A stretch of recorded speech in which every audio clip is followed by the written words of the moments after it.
যেভাবে সে এলো। কবি হেলাল হাফিজ।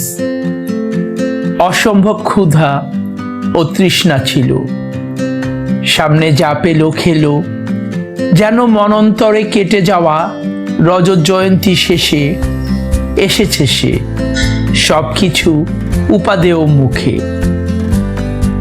গাভীন খেতে সব ঘ্রাণ টেনে নিল, করুণ কার্নিশ ঘেঁষে বেড়ে ওঠা লকলকে লতাটিও খেলো।